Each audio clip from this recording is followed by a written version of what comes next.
Welcome to That's Good Broncos. This is just how I look when I wake up. Brandon Perna. And for everyone saying the season has started, shut up. Just shut your mouth. I fucking hate training camp because I have to talk about practice for 2 weeks before we even get to see a damn Broncos game. Luckily, there has been some real news this week. Elway signed a 5-year deal, got a new title, President of Football Operations, which... Your name's John Elway. You don't need a new title. You're already the Duke of Denver. So, to me, that seems arbitrary. I think it's great he deserves the title. I'm just saying if he has to get another job one day, it's not like the new employer's going to look at his resume and say, ooh, you were vice president of football operations for 8-10 years? You never got promoted to president? I don't think you're qualified, Mr. Elway. That won't happen. He's got the best name in Colorado. Kubiak returns in a scouting advisory role. Yesterday, the Broncos traded for a veteran lineman in Allen Barbre. Even though it looks like Allen Barbre, we should call him Barbre to welcome him to Denver. And we learned today that running back Devontae Booker will miss significant time with an injury, and he could be replaced by former Patriots running back Steven Ridley. But the biggest news was Trevor Siemian and Kyle's Slaughterhouse 5 beat Paxton Lynch out onto the field to start training camp, which clearly puts Lynch at number 3 on the depth chart forever. That's good, Broncos.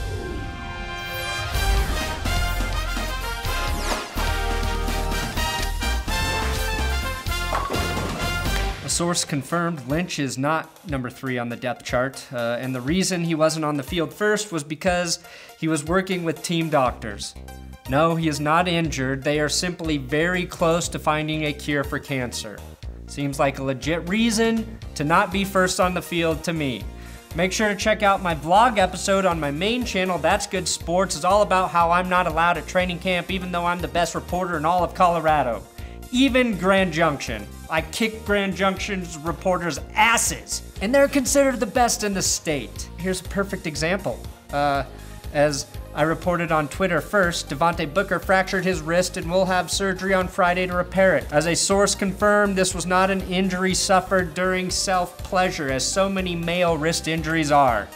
Due to his surgery and recovery time, Booker has been placed on the PUP list, which means physically unable to perform. Sexually, I've been on the PUP list ever since I accidentally saw Shaq's penis at the NBA All-Star game. With the injury, a giant window has been opened for rookie Henderson to make an impression on the team. I called it yesterday on the road. Henderson, sleeper as maybe the guy who will be the best running back out of that entire crew. I'll call it now. Henderson, probably going to finish his career with 15,000 rushing yards and 300 touchdowns.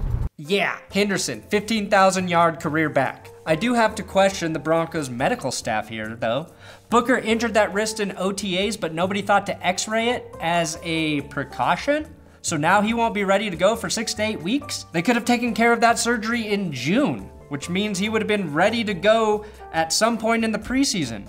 That smells more fishy to me than an all-nude women's sauna. If a player gets an injury during any sort of team activity, they usually overdo it in terms of x-rays, MRIs, and daily prostate checks. You laugh, but a man's prostate is like a roadmap for his entire body. Ladies, stick your fingers up there and tell me I'm wrong. And guys, be comfortable enough with your sexuality to allow them to do that. My point being, either team doctor screwed up by not properly diagnosing the injury, or Booker injured it in a non-team, non-football training activity. If that's the case, then I applaud the Broncos staff for being cool and letting the proper diagnosis happen the first day of camp so that Booker doesn't lose any money. Other, less chill organizations can really stick it to players if they get hurt outside of football-related activities. The exciting news is the addition of former Eagles lineman Allen Barbre. The Broncos traded a 7th-round 2019 conditional pick for the experienced man mover, with almost zero risk on their end.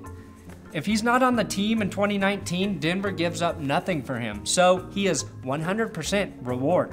Allen Barbre had an 82.2 rating in Pro Football Focus last year, which is really good, and he's performed at a very high level for the last 3 seasons. Last year, he only allowed 2 sacks, 14 pressures, and can play both left guard and left tackle, which is a huge relief to me, personally, emotionally, psychologically, because I've been worried about the line. This is a significant signing for the Broncos and makes me feel a lot better about the left side of the line. If he can play left tackle, that takes the pressure off of Garett Bolles to start immediately. It provides the Broncos the luxury of easing Bolles into that role, which you want on the line. If Bolles truly is ready to start from day one, Barbre can play left guard and Leary can play right guard, making the interior of that line suddenly very formidable. Maybe I'm being too optimistic because despite what I said at the beginning of this episode, I am super excited to see these guys start playing some ball. I really believe this veteran addition on the line is key in piecing together a unit that can be better than the line we saw last season. When you add an experienced guy who played at a high level the last couple seasons, who can also fill multiple positional needs, you've done a good job at improving your team.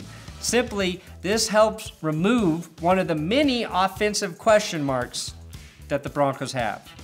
Well, partially removed.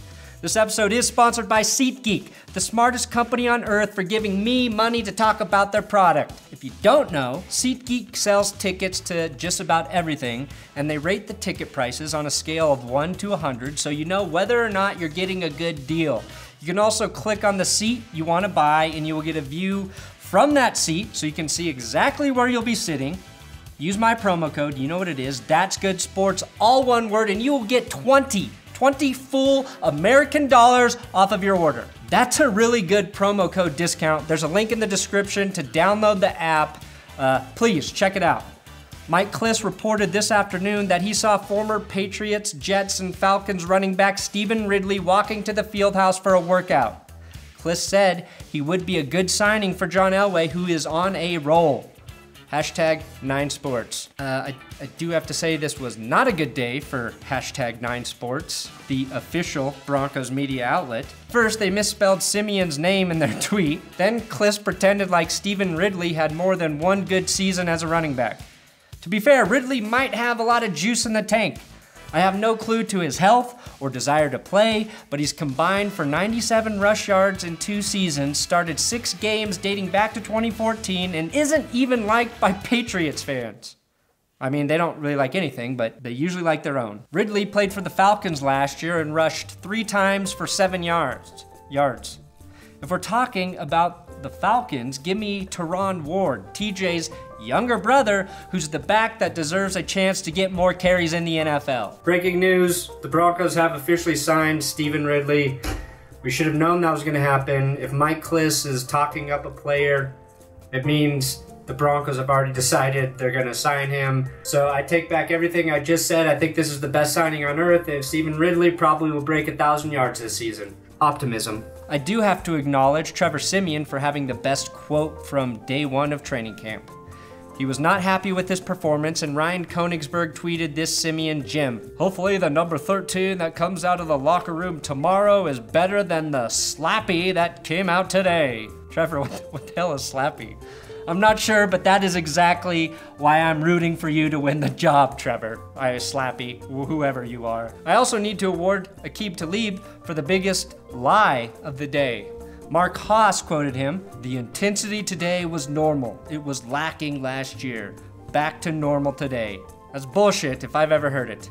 Last year, Chris Harris and Emmanuel Sanders came to blows in one of the early days of camp. It was just as intense last year. Maybe he means towards the end of the season.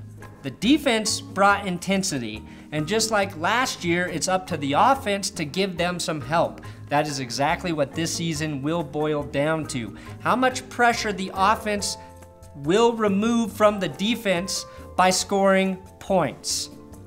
That's the story for the whole season. If the offense plays better, this team could be good.